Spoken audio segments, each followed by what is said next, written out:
the 5 core relationships There you go. that we all need to empower ourselves. Mhm. And so it can be for breaking limiting habits. It can also be just to up level any area of your life. And we all have 3 areas of life, which is our health, our relationships, and our wealth. So the first relationship is Welcome to the Your Message Received podcast.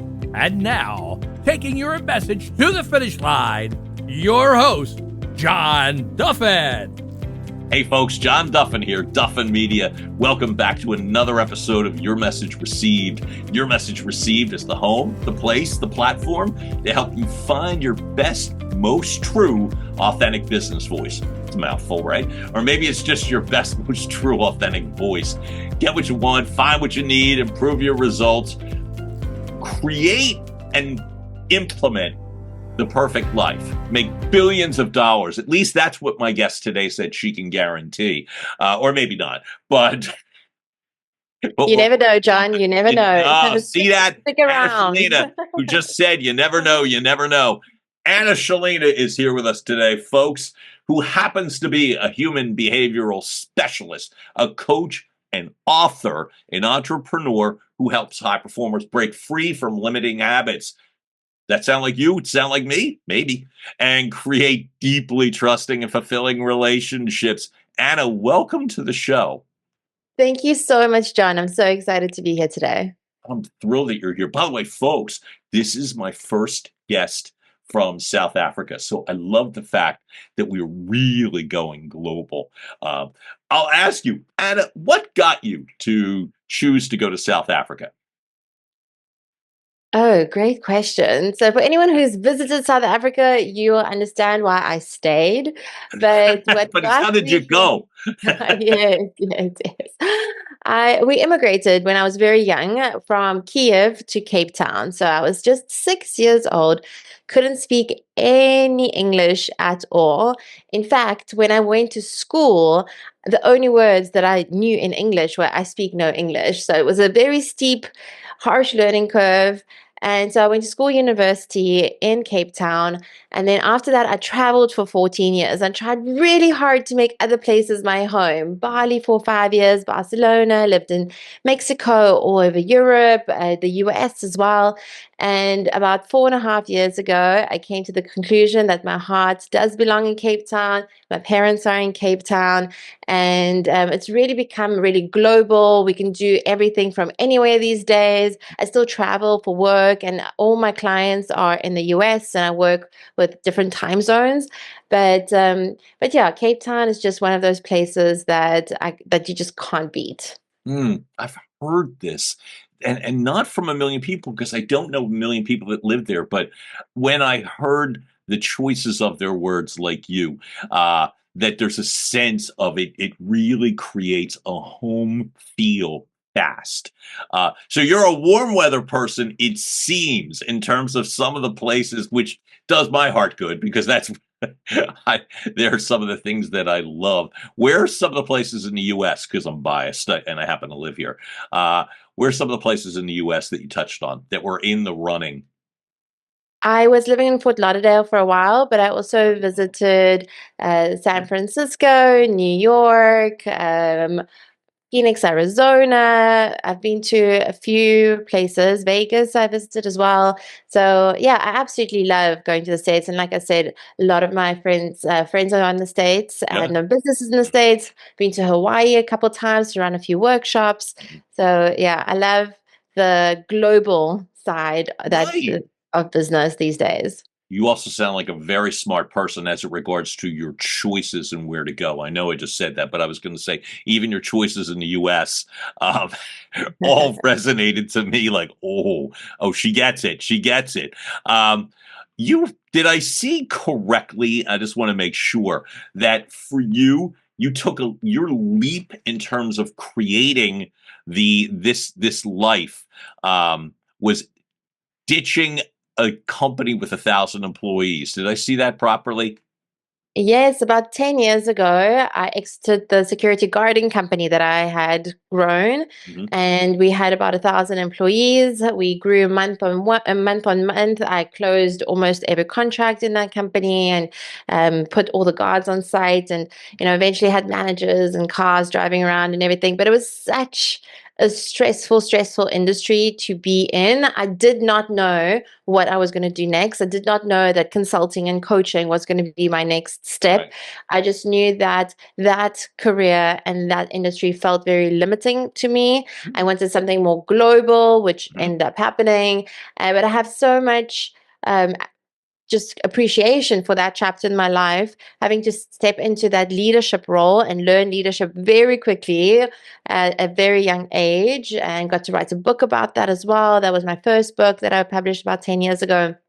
And yeah, I remember just being able to create an environment the people enjoyed working in, because like being a security guard is very hard Mhm. in terms of like expectations versus remuneration and all these things.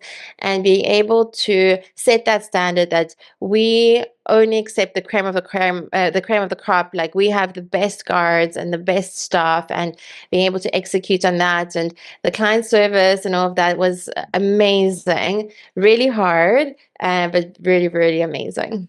So, and it sounds it. So let me ask you, when you were creating that blueprint, right? In terms of making it a place that a high pressure situation that people really wanted to be a part of, if I heard correctly. And so, how did you create that at first?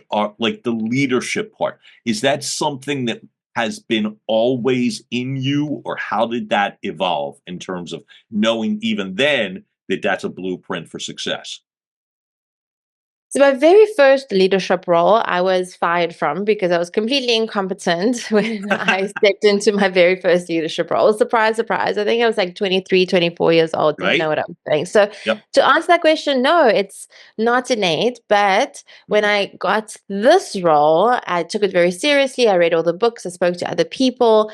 I created something called the Code of Honor in the business, Right. meaning that in the first 6 months of that company, I knew nothing about guarding. I knew nothing about anything back then. I just kind of was lucky in many ways, but also worked really hard.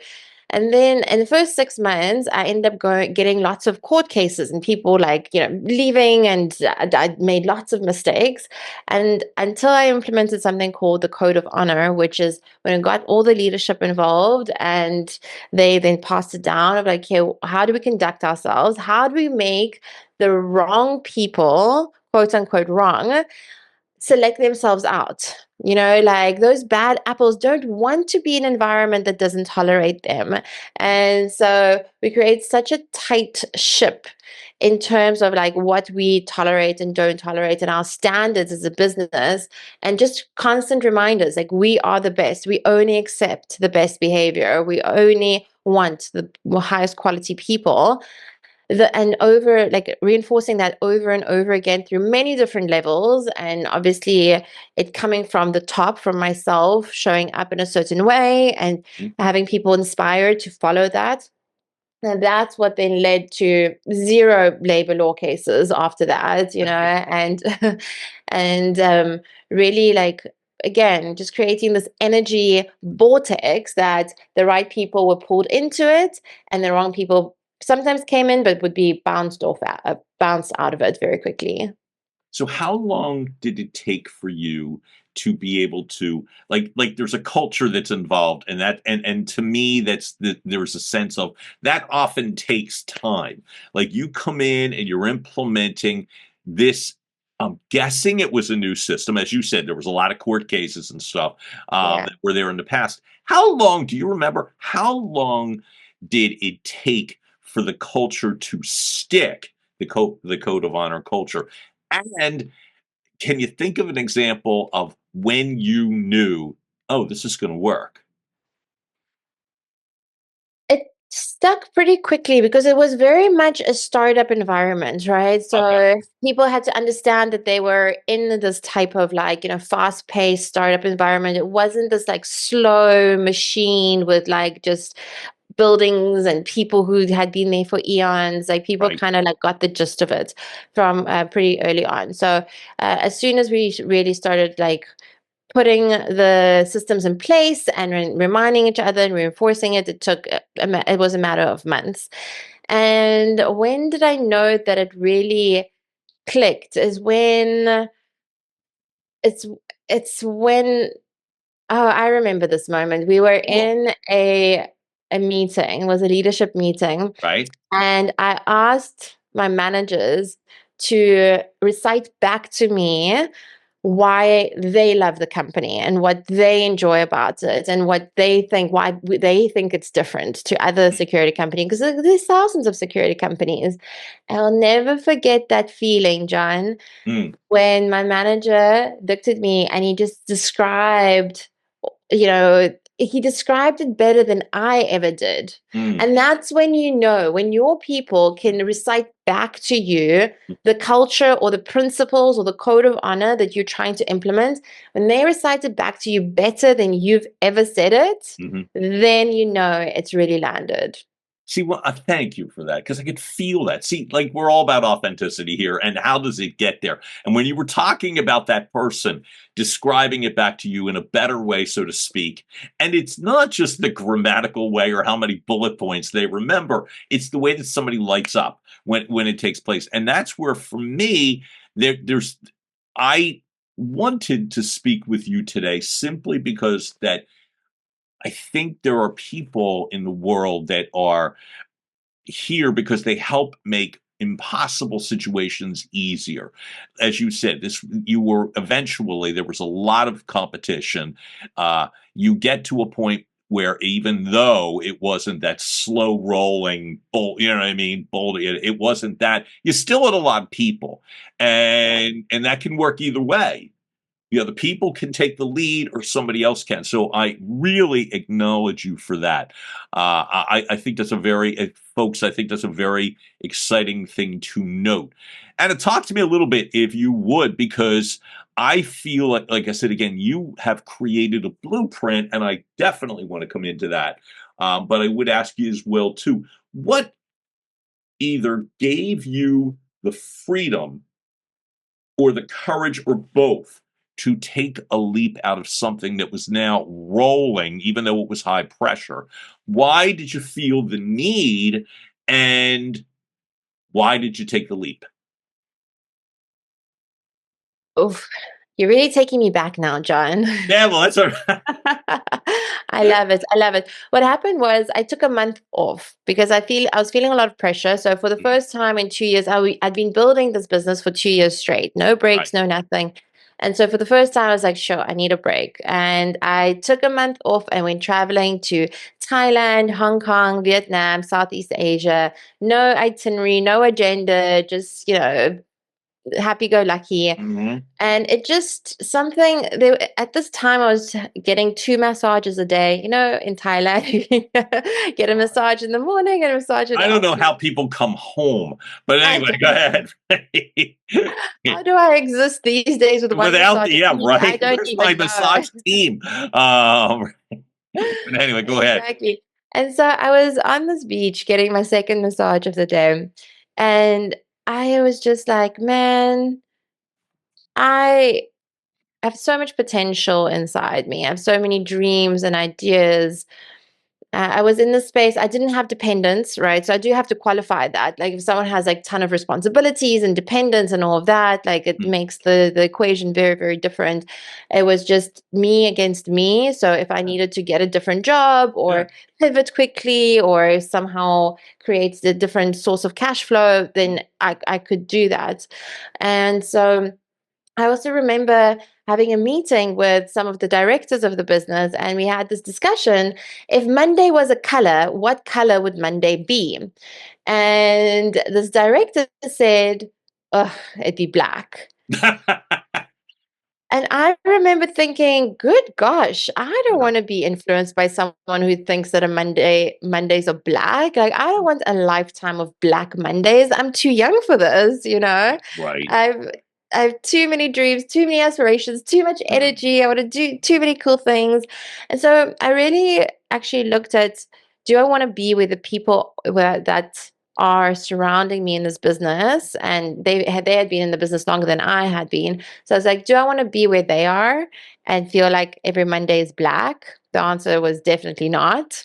Right. And so that kind of made it easy to make that decision. I want to create a life of freedom. I want to be able to work from anywhere. And that's where I started to really dream up, like on that same beach or getting that second massage. Like I said, Good. I decided to write the resignation letter. And then I was like, well, if not this, then what? And I was like, well, I had a lot of friends who were speakers at the time because I'd been going to personal development seminars for years. So I started to make friends with the speakers and coaches. And I was like, well, I could definitely do what they do. Done a ton of training at that stage. I'd been the president of a Toastmasters club. So I could do like Fabulous. speaking, I could Yeah. do sales, I could do all of these different things. And I was like, this is a cool story because I thought, I'd love to be a speaker. It really lights me up when I'm on stage. Mhm. But, and this is a big but, I was like, Right. but when I look at these speakers' lives, they are either in hotel rooms, conference rooms, or airports, and none of it is outside or inspiring. And I was like, I want to be a speaker, but I don't want to never get a tan. So I get that. I really get that. So And how just did to wrap you shift the your own thoughts, blueprint? I just think to that's really interesting. wrap this thought up, interestingly enough, I created a business where I Yeah. got to facilitate and speak at events and conferences that were in Fiji and Hawaii and just beautiful locations, and still got a tan and still got to go Mhm. to Mhm. exotic, amazing places. Yep. So I thought that was really interesting how I got to qualify what I wanted and also decide what I didn't want, and then found a way to make that happen. To make it happen. And that's why I asked. I think it's absolutely fantastic. What was the first when you created this and you made the call and you took the leap, right? And to start it, do you remember what was the core message then in regards to like I I'm going to speak and I have a ton of experience to, again, if I heard you correctly, that it's like, and I've had a ton of experience. What was resonating for you as you began? What was really, do you remember? The first message was Yeah. light up your corner of the world. Wait a minute, Whatever say you're that again. I doing, messed up. Say it again, please. the very first message when I started speaking Mhm. was to inspire people to light up your corner of the world. Whatever you're doing, Nice. light it the F Mhm. up, just like Nice. come alive, light it up. Mhm. And that was the message of the very first book called The Business Tango. Yep. And that was what I started to speak about. Mm. And then when I eventually created the Relating Academy, which Mhm. is the main coaching business now, Right. the Relating Academy and Habit Freedom. And with the Relating Academy, the motto or the thing that we stand behind is a better life is on the other side of better relating. Mm. Mm. And Mm. so relationships and habits really Mm. are the key to a better life. So that's what it's moved into. Well, that's to me, I love evolution stories. You know what I mean? Because I think as we all continue to learn that it's one of those things where you never have to be stuck in I made a decision and now I can't evolve. You absolutely can, and I'm just one of those weirdos that thinks, and you should evolve. If you keep getting this abundance of information, I think it's great when things evolve. As I want to go through some of the steps that I'm finding really cool in regards to the blueprint that you've created. But talk to me a little bit in terms of because I'm weird in regards to the bounce back story. So one of the things I ask is how has this evolution impacted you directly and the sense of then we can focus on how it gets to become outward facing to benefit other people. So as a human behavior specialist, having done every course under the sun, having read all the books, like having all the knowledge in my head, I judged myself so harshly for not being able to break free of my own limiting habits. and drinking too much, not eating well, eating unconsciously, doom scrolling, binging series, and completely numbing out. And I was really struggling with the fact that I was struggling. I was like, I should know better. I have Yeah. all the tools. I can meditate, I can journal, I can do like find a mentor. I did all these things, but nothing worked. And the reason why nothing worked for me is because I was born to create a new blueprint for those that those previous blueprints hadn't worked yet. Yeah. And so yeah, that's how I fumbled my way and stumbled my way and struggled my way to creating the habit freedom blueprint through my own struggles, Mhm. through 7 years of being sober curious, having hired a sobriety coach, having read the books and the podcasts, trying by myself, trying everything.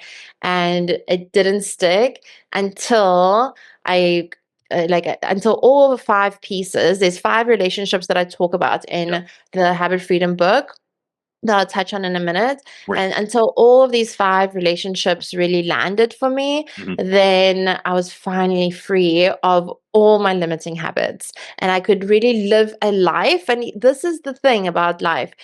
I could finally live a life that I didn't need to numb out from.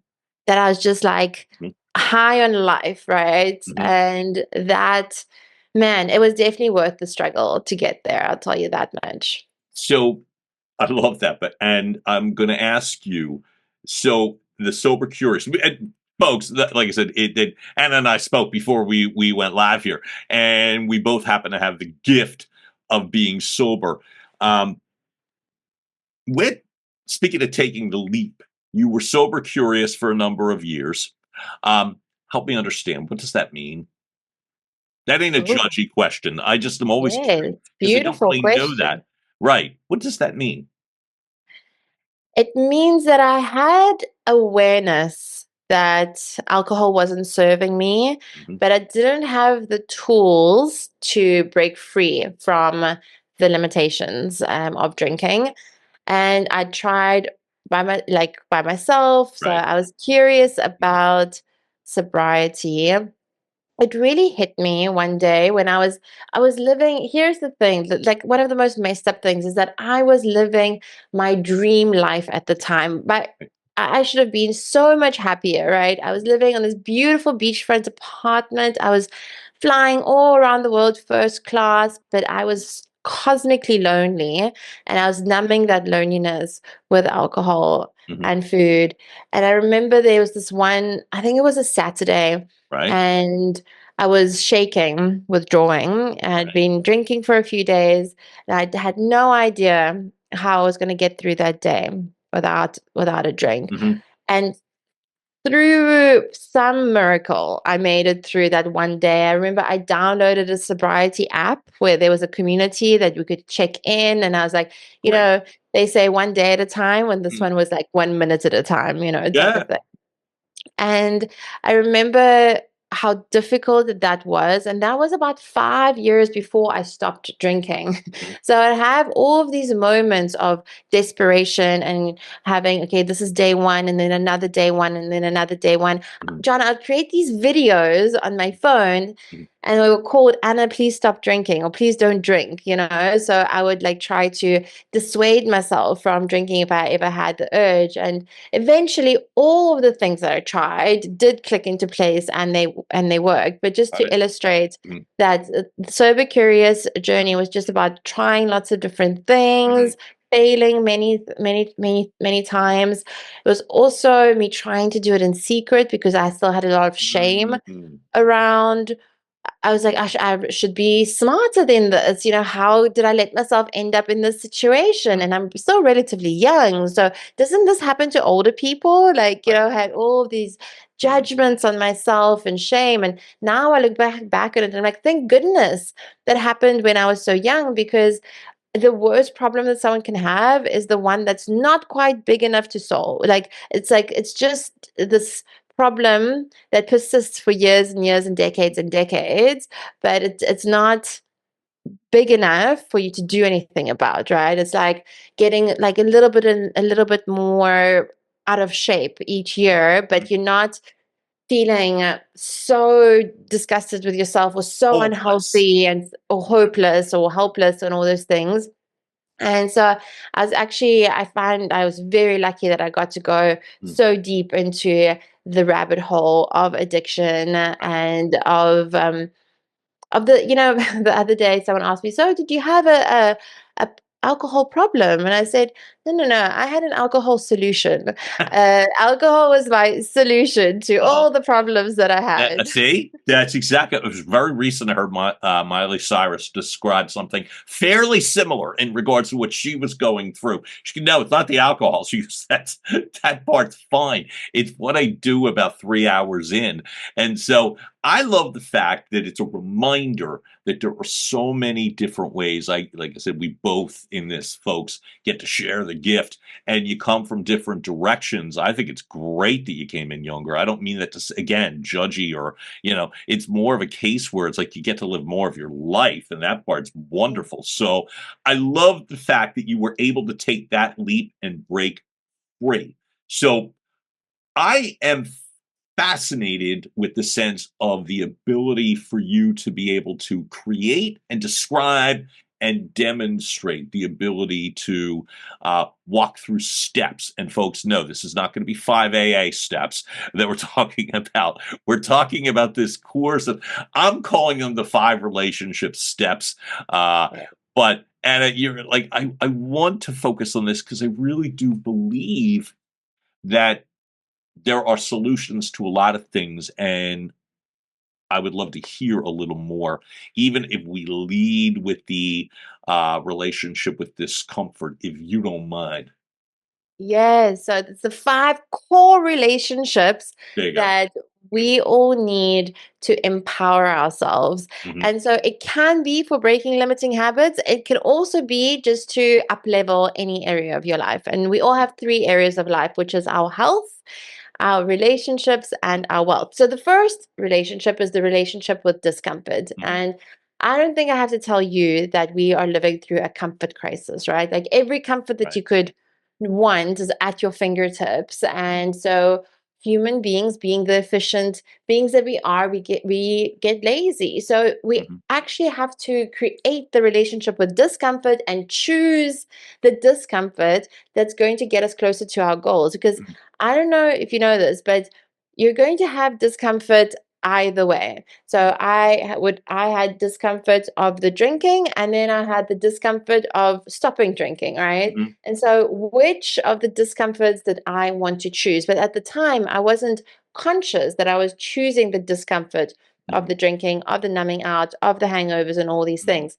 So the relationship with discomfort literally says, like, what discomfort are you choosing? Hmm. I had a client and he's a drummer, and he's like, oh, my wrists really hurt, but I know I should be doing these exercises and stretches for my wrists and then they would hurt less. And I said, yes, well, here's the thing. You're choosing the discomfort of not doing the Hmm. exercises. Yeah. Like, Yeah. which discomfort do you choose? You're going to have discomfort either way. That is a life. And I feel that we're being this message of comfort, and like it gets pushed down our Hmm. throats, just like switch on the TV or Hmm. scroll, do whatever you like and be comfortable. But it's the more discomfort we embrace and choose, Hmm. the better we're able to direct our lives and become directors of our lives and be that main character in our own lives. So that's the first one, is the relationship with discomfort. And especially when you're breaking free of a limiting habit, I guarantee you there's going to be times when you want to do it the old way.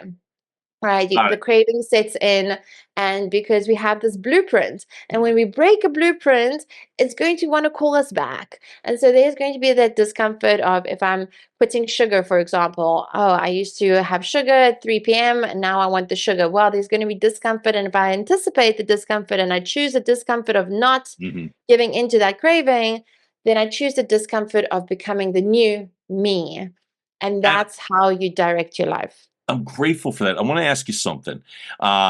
In regards to, you and I talked before we went live in relation to the fact that you chose to stop a pattern, and I would love, if you don't mind, expanding on that a little bit, because when you talk about choosing discomfort, I would love to use the example when you were speaking about the 6 months, if that makes sense. And then you made a call to not. Would you elaborate on Yeah.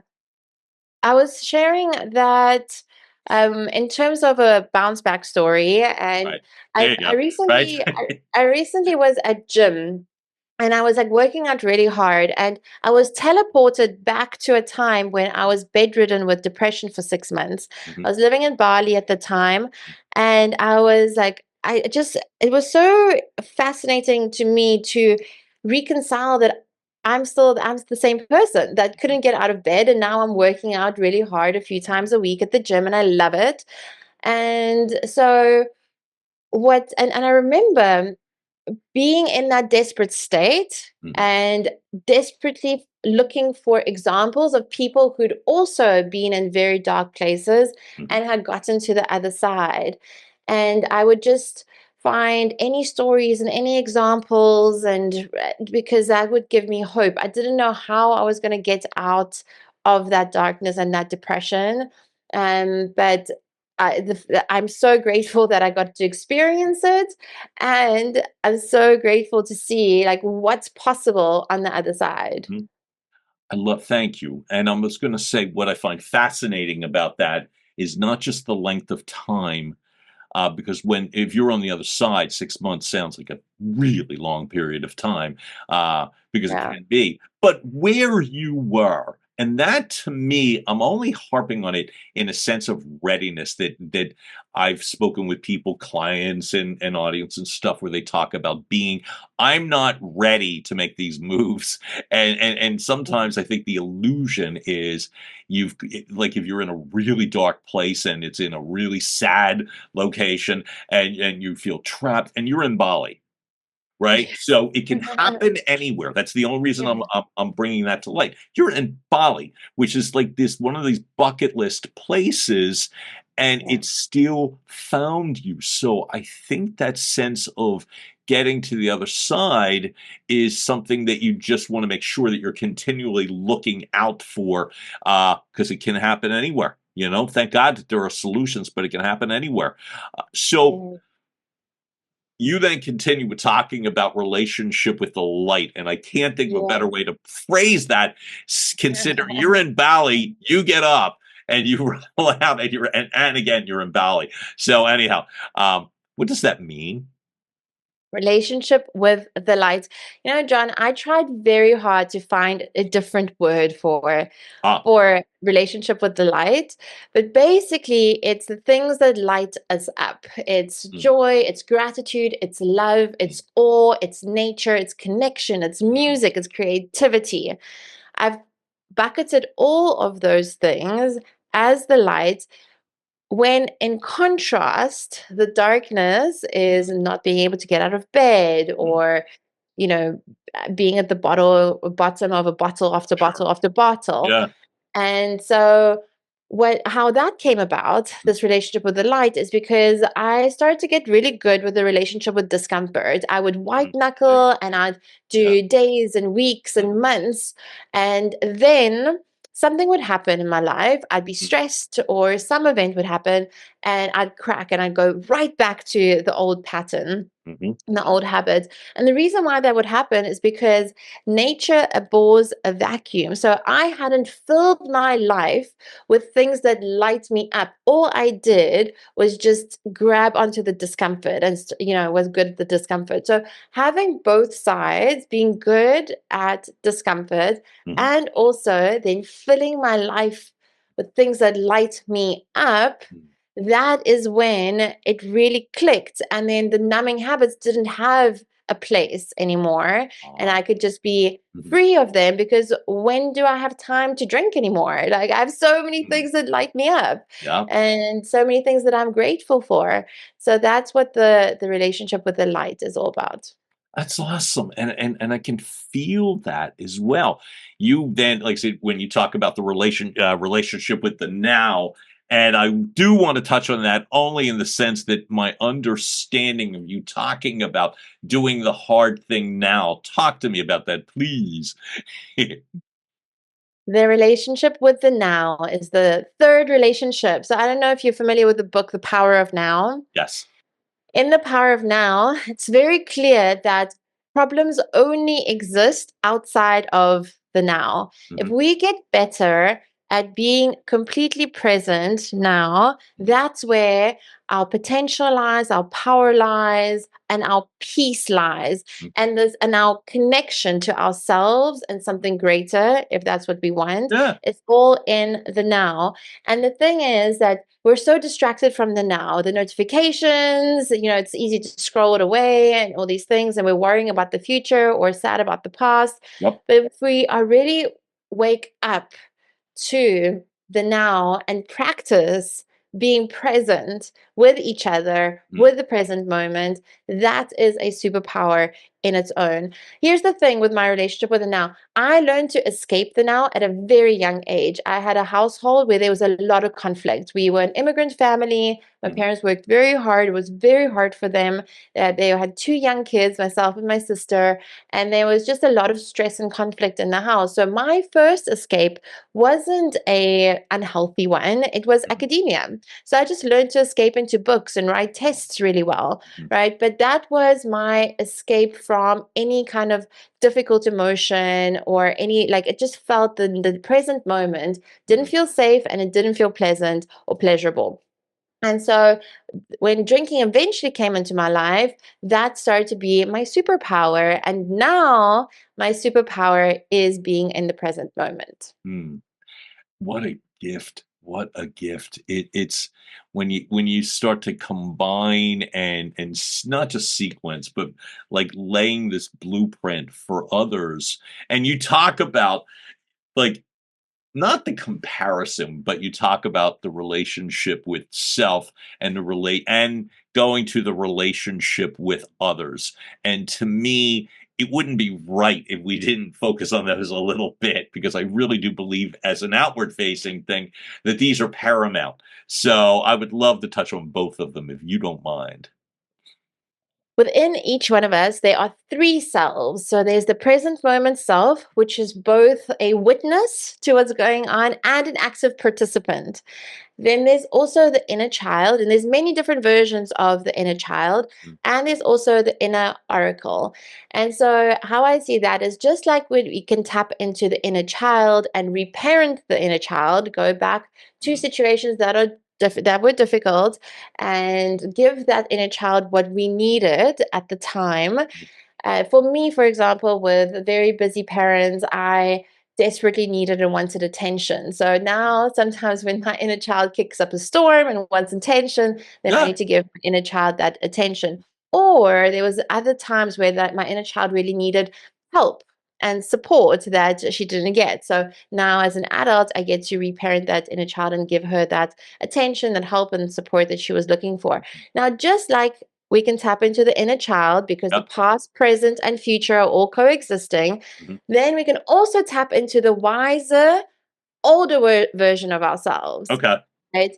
And use that as our compass, as our North Star, versus listening to everyone else's opinions and what we should Mhm, do and could do and all these things. How do we really tap into my wisest self, my inner oracle, and let that guide me? And so when we have these relationships with ourselves, with our inner child, with our present self, and with our future self or our inner oracle, that's where things really start to unlock. I had to go back into when I was 15 years old and started drinking, and I had to reparent that inner child. Why did she start drinking? She wanted to be cool and she wanted to fit mhm, in. mhm, And the breakthroughs, the biggest breakthroughs really happened when I when I worked with the inner child and not just like tried to band-aid the symptoms, which was the drinking. right. So that's the relationship with the selves. And then the fifth relationship, Mhm. the core relationships of Yeah. habit freedom, the relationship with others. Mhm, And this is the outward looking one, like you said, John, where I really believe that the world is a mirror. And I really believe that all relationships are mirrors. Yep. Some mirrors are great and they're beautiful and they're like, look at me, I'm so great. All My good friends are light so and all that great. stuff, Like, right? yeah, yeah, yeah. And then you see something you don't like and you're like, oh, I'm not like this. They're like this. But I fundamentally believe that because we have mirror neurons, so we can only ever recognize something in someone else if we also have it in sometimes forms that we don't recognize. Mhm. And a lot of the time, John, is because we have blind spots in those areas, especially the ones that we deny and disown and say that's not me. Mhm. So when I work with clients and they start to tell me no, like it's not like that for me, relationships aren't Right. mirrors, and I get them to do this exercise called just like me. And the next time you have a judgment over Mhm. someone, is like, oh, look at that guy, he's so rude, for example, someone cuts you off in traffic, Yep. and one creates a judgment, that person is so rude and I'm better than them. And the exercise, just like me, creates connection and compassion. It's like, just like me, that person's rude. I can also cut someone off if I'm in a certain mood or I need to be somewhere or whatever. And really, because we have these supercomputers on our shoulders, our Right. brains are supercomputers, and whatever Right. we program our supercomputer to look for is what it will find. So if I'm looking for ways that I'm different and better than someone else, I'll find them. I'll justify anything to myself. If I'm looking at ways where we are connected and we are the same and it's just like me, then Mhm. there's a lot more compassion and connection. So this relationship with others, using the world as an opportunity to look within, is the most empowering philosophy Mm. that I've ever come across and lived by. Mm. Saying that, the Yeah. final thing I want to say about that is that it can be extremely difficult Mhm. to embody and live, because sometimes, because it's like in my case, I've been conditioned into the victim mentality and go like, no, this is happening to me. This Mhm. like this can't be a mirror. This can't be a reflection. Right. If I really sit with it and I'm honest with myself, then I can see how it's always a reflection and it's always an opportunity for me to see myself better. When did you think or did you realize it's always about me? It's always because that, as you said, is extremely difficult. How are you and I'll ask it better. Let me try it this way, which is same idea, but the question is more, how are you able to help others to get to that place? That's what I wanted to ask. How because again, that feels brutal, and you've already said that it's extremely difficult. How do you help them get there? So what I've named this concept unreasonable responsibility. We've heard Okay. of radical responsibility, right? Or Yeah. extreme ownership. There's that book, Mhm. Radical Responsibility. So I'm not the first person to be teaching this and sharing about this. But then I read this book, Unreasonable Hospitality, and then I was like, oh my gosh, what if we apply the concept of unreasonability to responsibility? Wow. And if I showed up in every situation, it's like, oh, it would be unreasonable for me to take responsibility, but here I am, I'm going to do it anyway. Mhm. How does your life shift? And it shifts in a massive way. And Mhm. how I came to this, I was a student of Dr. John Demartini's for about 8 years. I'm not sure if you're familiar with some of his work. He's an amazing human behavior specialist and one of the best teachers I've ever had. And I started studying with him when I was about 20 years old. Okay. And and really that concept of what I see in others, I have in myself. So we would do this exercise where we would take someone that we're struggling with, say I'm struggling with my relationship with my friend, and then I'd put all the character traits that I'm like struggling with, like this Mhm. person is dismissive or doesn't value me or whatever it is, right? And then Right. I look at ways, where am I dismissive? Where Mhm. do I not value me and not value other people? Mhm. And the more I did that exercise, the more I realized, holy smokes, this really is a reflection. And the thing is, though, that it doesn't necessarily get easier over the years to implement it because it kind of feels like the levels, just like in a game, get harder and Well, harder. yeah, right, right. But I'm very grateful for this philosophy. And here's the thing, the Yep. relationships that I have seen Mhm. transform through this philosophy is magnificent. I have a client I'm working with, and Right. recently she did this exercise where I asked her, she was really struggling with her relationship with her mom. And Mhm. I asked her to write out um, how her exact parents' Mhm. dysfunction is a gift to her. And she wrote and she journaled on this question. Mm. And she came back to me, and we had only been working for about a week together. And she's like, Anna, could the coaching be working so quickly? Like, my mom and I are better than ever. I have so much Mm. time and compassion for her. And Mm. the things that used to trigger me don't trigger me anymore. Like, I'm so, like, I've never felt so at peace. And we Mhm. have a better relationship than ever. And it was just from switching that lens and having that paradigm shift to it's not them versus you, they are you. Mhm. Uh, uh.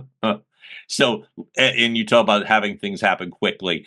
I want to go back to one topic because I think it really starting to define um, how I'm hearing you, and I find this very joyous and difficult all at the same time. Like I said, your core message of doing the hard thing now. I want to come back to it. How can you help others in regards to that? Like, we'll use that example where the person is like, could it be happening so quickly? So staying maybe not with that specific example, but fine, if you do, that's great. Um, why would somebody do the hard thing now? Because it's so hard and it's all Ooh, this and it could be do the that. hard So thing. why and how can you help? You know where I'm being taken back to right now? I Mm, was on a walk, okay, and it was another one of those day ones for me with the got it. drinking. Hmm. And the primary message, I was in this beautiful forest, and the message that I kept hearing was like, Anna, this drinking cycle Hmm. has to end. It ends today, or it ends next week, or next month, or next year, or in 10 years' time, or in a lifetime. It like all cycles end. That's a fact. Hmm.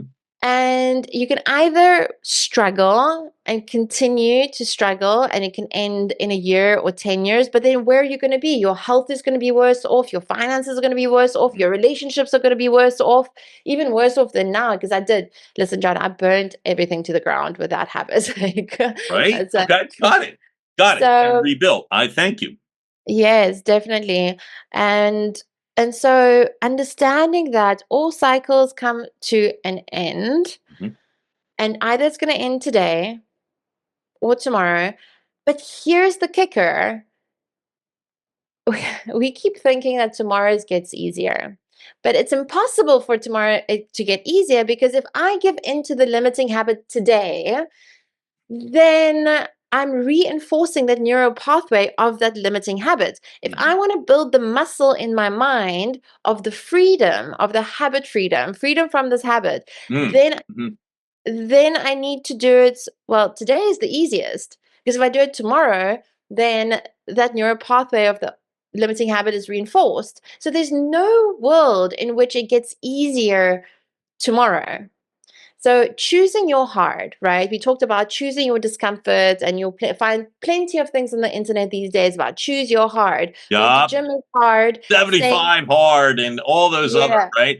Um, exactly. Being unfit is hard. Going to gym is hard. Which hard do you choose, right. right? And so it's like doing the hard thing, but doing the hard thing now Mhm. gives you the most power Mm. over your life, and gives you that opportunity to step into that main character energy. And I was actually talking to a friend recently the other day about her vaping. She's like, "Oh, I know I Ah, need to right. stop vaping." Yep.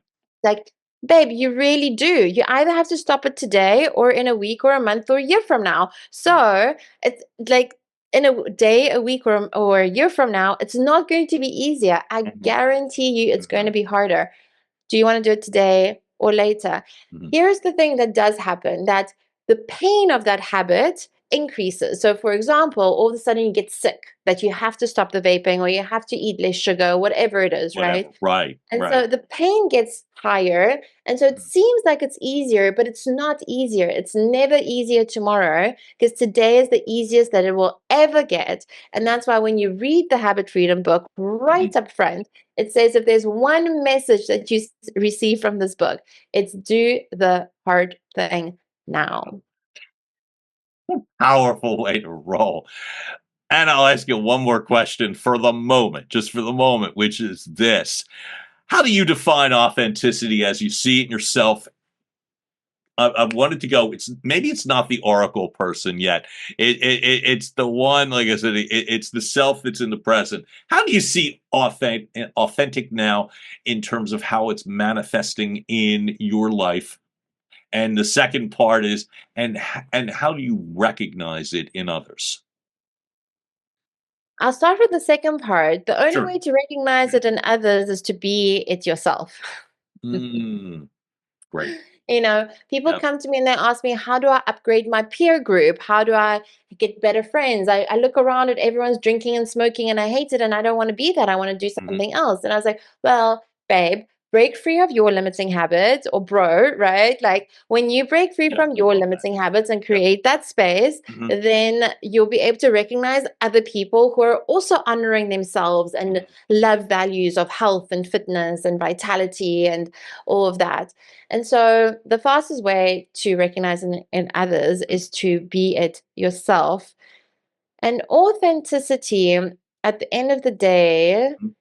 I feel is just being connected to your heart at the core essence. So we all have three brains. We have the brain, we have the heart brain, and we have the gut brain. Okay. And the heart intelligence, I Mhm. have a dear friend who's an amazing coach in heart intelligence. And the heart intelligence of really connecting to what your heart is communicating with Mm. you, that is your guidance system and your compass to Wow. authenticity. Because we Mhm. can have all of these different stories in our heads. Why this? Why that? Poor me. Why not me? Why, Mhm. all these different things. But at the end of the day, it's the heart that has the biggest magnetic field to Mm. attract the life and create the life that we want. And it's the greatest identifier and connector to authenticity. Oh my gosh. Anna Shilina, that is a really powerful way that you've described. I'm very grateful. I truly acknowledge you for showing up for me today and for us today.